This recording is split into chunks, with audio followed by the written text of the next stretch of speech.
私はテセウスの船なのか。変わり続ける私に残るもの。私たちの体はずっと同じに見えて、実は少しずつ入れ替わっています。皮膚は約1ヶ月で新しくなり、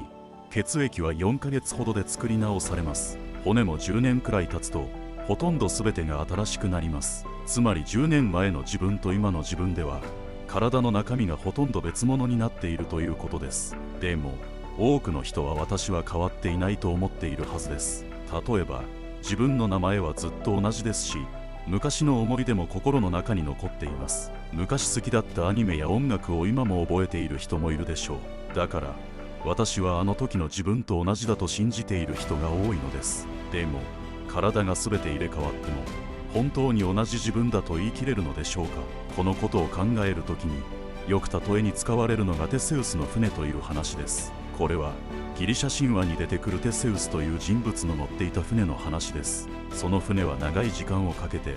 壊れた板を1枚ずつ新しい板に交換していきました。やがて全ての板が新しいものになった時、人々はその船を今までと変わらずテセウスの船と呼びました。でも全ての部品が変わっているのにそれを同じ船と言っていいのでしょうか。もし交換された元の古い板を集めてもう一隻の船を作ったらそっちの方が本物なんじゃないか、そんな風に考える人もいます。この話は人間にもよく似ています。体の中がすっかり入れ替わっていても名前や思い出がつながっているから私たちは自分は変わっていないと思っているのです。でも本当にそうでしょうか。もし記憶がなかったら、もし名前すら忘れてしまったら、それでも私は私だと言えるのでしょうか。体が変わっても自分の中に何か変わらないものがある。そう思うからこそ私はずっと私だと信じられるのかもしれません。でもそれは本当に確かなものなのか。これから少しずつ丁寧に考えていきます。私たちが自分は自分だと感じる理由の一つに記憶があります。昨日何を食べたか、誰と話したか、どこへ行ったか、それらの出来事を覚えているからこそ今日の自分は昨日の自分の続きなんだと思うことができます。例えば小さい頃に見た景色、家族で出かけた場所や友達と遊んだ日のこと、嬉しかったこと、悔しかったこと、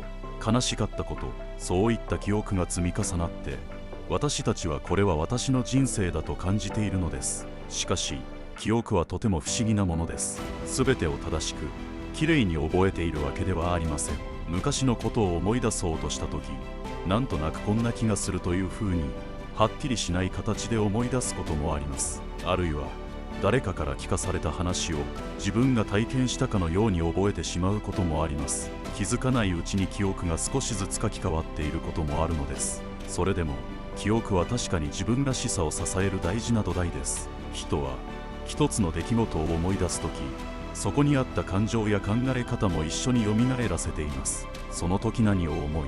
どう感じたか、そういうものが積み重なって自分はこういう人間だと思うようになります。例えばある人は自分はあまり怒らない性格だと思っていたとしても、それは過去の体験の中で怒りたくなる場面で怒らなかったという記憶が残っているからです。逆にすぐに泣いてしまう人はそういう場面が記憶としていくつもあるのかもしれません。つまり記憶はただの出来事の記録ではなく、自分がどんな人間であるかを感じるための拠り所になっているのです。しかしここで一つ考えてみたいことがあります。もし記憶がなくなってしまったら、私は私のままでいられるのでしょうか。例えば怪我や病気で過去の記憶を全て失ってしまった人がいたとします。名前も家族のことも自分がどんな性格だったかも覚えていない。でもその人は今生きていて話したり笑ったりしています。その時周りの人はこの人は〇〇さんだと思い続けますが、本人にとってはそれが本当なのかどうか分かりません。記憶がないことで自分が誰なのかがぼんやりとしてしまうのです。このように考えていくと、私は私だと言えるためには記憶がとても大きな役割を持っていることが分かります。けれどその記憶は思っているよりもずっと不確かで揺らぎやすいものでもあります。だからこそ私は私だと感じることの中には記憶を信じたいという気持ちが含まれているのかもしれません。変わっていくからだ。曖昧な記憶。それでも私は私だと思える理由をこれからもう少し深く見ていきます。自分という存在は自分だけで決まるのでしょうか。それとも周りの人たちにどう見られているかによっても自分らしさは形作られていくのでしょうか。例えば学校での自分と家での自分とでは少し態度が違っていると感じることはないでしょうか。学校では真面目に振る舞っていても家ではのんびりしたり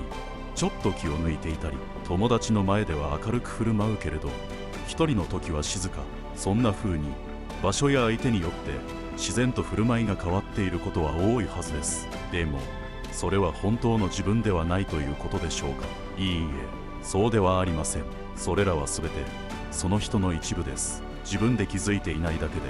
私たちはいくつもの顔を持っているのです。そしてその全部を含めて私という一人の人間ができています。周りの人との関わりの中で優しい人だね、真面目だねといった言葉をかけられることで自分でも気づいていなかった自分らしさが見えてくることがあります。つまり他人から見た私の姿もまた私自身の一部になっているということです。もし誰とも話さず誰にも見られない生活を続けていたら自分という存在がだんだんわからなくなってくるかもしれません。人は他の人と関わることで自分がどう振る舞っているか、どんな性格なのか、何が好きで何が苦手なのかを知っていきます。例えば誰かに何かをお願いされて自分は人のために動くのが好きなんだと気づいたり、言われた一言で傷ついて本当は気にしやすい性格なんだと感じたり、こうした体験を通して私たちは自分らしさを少しずつ見つけていきます。このように私は自分の中だけで作られているのではなく他人とのやり取りの中で少しずつ形作られていくものです。でもその中で迷うこともあります。誰かに好かれたい、よく思われたいという気持ちから無理をして違う自分を演じてしまうことがあるかもしれません。 SNS では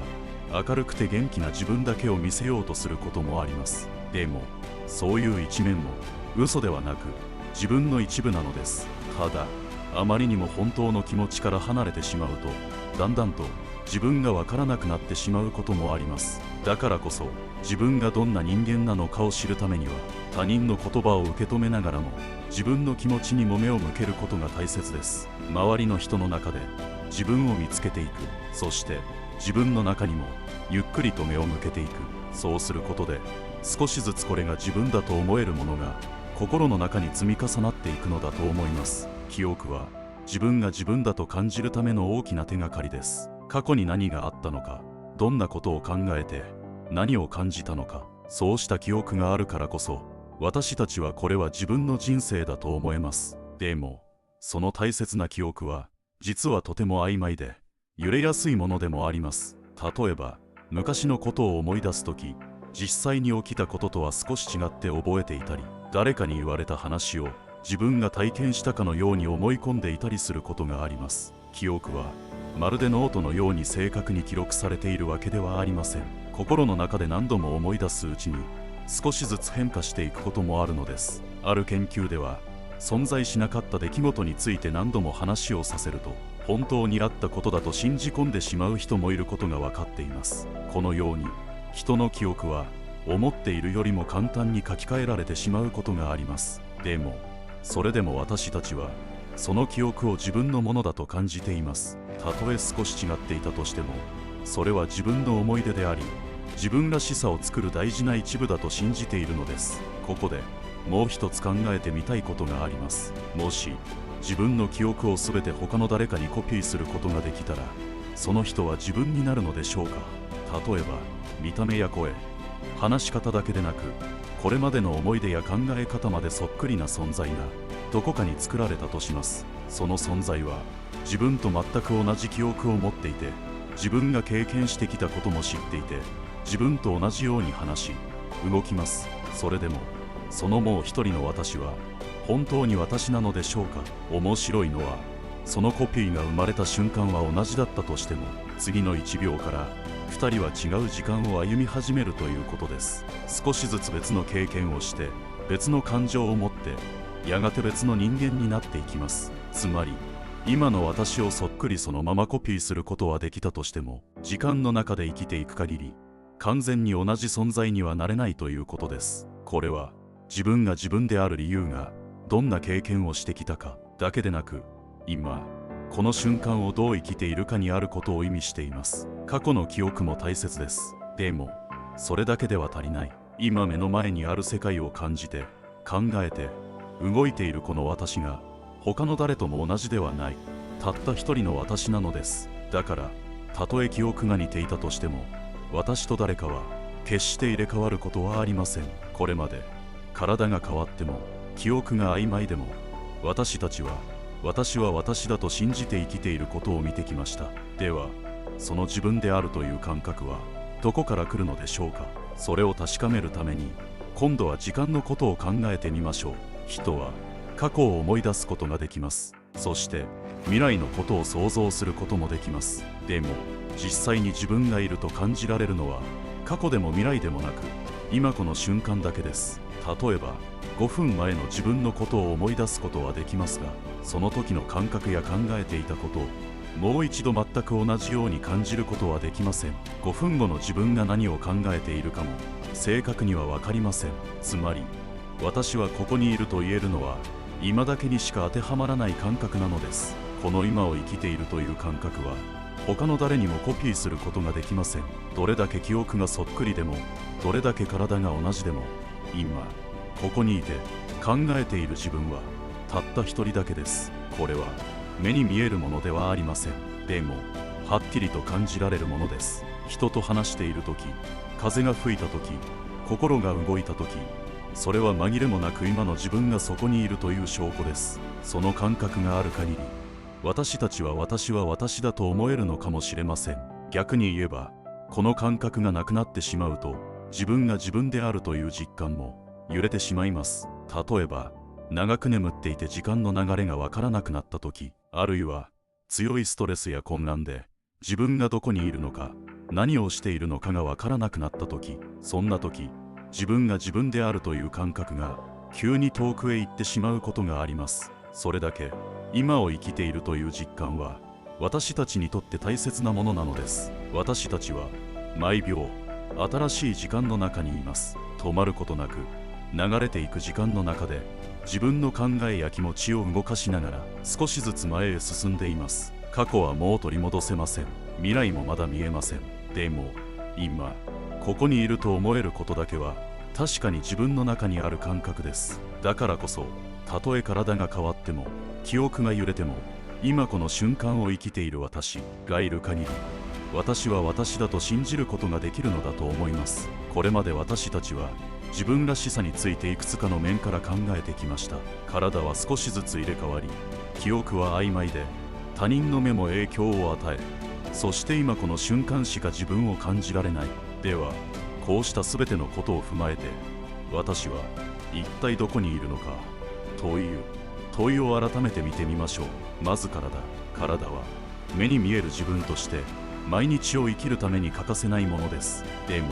中身は時間とともに入れ替わっていきます。骨や皮膚や血液が全て新しくなっても人は自分の体だと感じ続けています。次に記憶はこれまでに経験してきたことの積み重ねです。ただし記憶は正確とは限りません。忘れたり書き換わったり思い違いもあります。それでも私たちは思い出がつながっているから私は私だと感じています。さらに他人の目、自分をどう見せるか、どう思われるか、そういったことが私たちの振る舞いや考え方に影響を与えます。自分で気づいていなかった一面が人との関わりの中で見えてくることもあります。そして今を生きている感覚、これは体や記憶のように目に見えるものではありませんが、今この瞬間に自分がいると感じる気持ちです。この感覚があるからこそ私たちは私は私だと実感できます。このように自分という存在はいくつかの要素が重なり合って成り立っているのです。体だけでは足りません。記憶だけでも他人の言葉だけでも今という時間だけでもどれか一つだけでは自分は完成しません。それらが全て揃ってようやく今の自分が形になります。でもそのどれもが変わりやすくて不確かなものです。だからこそ時々本当の自分ってどこにいるんだろうと考えてしまうことがあるのです。けれど変わるからこそ大切にできるものもあります。体が入れ替わることで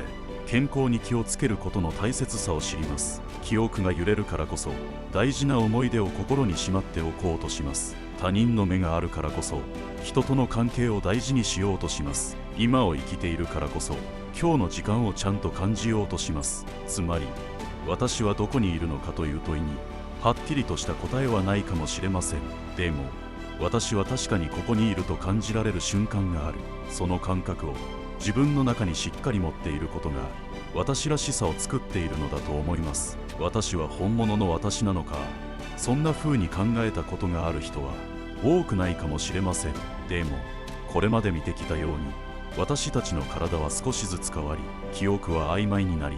人との関わりの中で振る舞いも変わっていきます。そして自分を感じられるのは今という一瞬だけ。それでも私たちは私はずっと私だと思い続けています。ではその中にある本物の私とはどんなものなのでしょうか。それはおそらく変わらない何かではありません。私たちは毎日少しずつ変わっていく生き物です。考え方が変わることもありますし、以前は大切だと思っていたものに興味がなくなることもあります。昨日の自分と今日の自分が全く同じではないのは自然なことです。けれど変わることに不安を感じることもあります。これが本当の自分なのかと思ってしまうのは、その変化の中で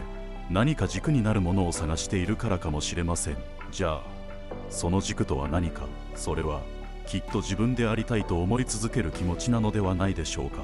例えば体が変わっても自分はこうありたいと思う気持ちがあれば、それが自分の一部になります。記憶が曖昧になってもこれは自分にとって大事だと信じることができれば、それは自分らしさとして残り続けます。他人にどう見られるかを気にすることがあっても、その中でこれは自分らしくないと感じることができれば、それが本当の自分を見つける手がかりになるはずです。つまりこれが本当の私だと言えるものはどこかにすでにあるのではなく、変わりながらもそれを確かめようとする気持ちの中にあるのだと思います。毎日少しずつ変わる自分を受け入れながらも、私はこれでいいのかと自分に問いかけていく、その姿勢が紛れもなく本物の私につながっていくのです。自分が自分であること、誰かに証明することは難しいかもしれません。でも自分自身に向かってこれが自分だと言えるように、その感覚を少しずつ積み上げていくことはできます。本物の自分はどこかにあるのではなく、変化を受け止めながらそれでも自分でいようとする意志の中にある。それがきっと私たちにとっての本物の私なのだと思います。ここまで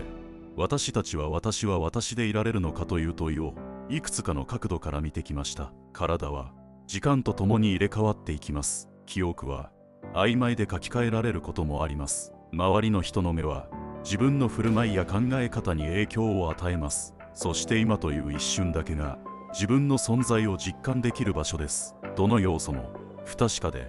変わりやすいものでした。けれどそれら全てを通ってきたからこそ、私たちはそれでも私は私だと言いたくなるのかもしれません。テセウスの船は部品を一つずつ取り替えていった船の話でした。最終的に全ての部品が新しくなっても、人々はその船をテセウスの船と呼び続けました。それは元の形がどうだったかよりも、その船がそうであり続けたこと自体に意味があったということです。私たち自身も同じです。変わることを恐れずに、でも変わった後も自分でありたいと願い続ける気持ち、その気持ちこそがどんな証明よりも強く、自分はここにいると語ってくれるのだと思います。人は一つの正しい自分を探したくなります。けれど実際にはこれこそが自分だとはっきり言えるものはあまり多くありません。だからこそ自分で問い続けることが大事になります。これは本当に私なのか、これでいいのか、これからどうありたいのか。そうやって自分に問いかけながら生きること、その姿こそが確かに自分を生きているという証なのだと思います。そしてたとえ誰かと比べてしまっても、たとえ間違ってしまっても、それでもまた自分の中に戻ってこられる場所があれば、私たちは自分らしさを見失わずに進んでいけるはずです。私はテセウスの船なのか。この問いにはっきりとした答えはないかもしれません。でも変わっていく全てを受け止めながら、それでも私は私だと名乗り続ける、その小さな意志の積み重ねが他の誰にも真似できない本当の自分を作っていくのだと思います。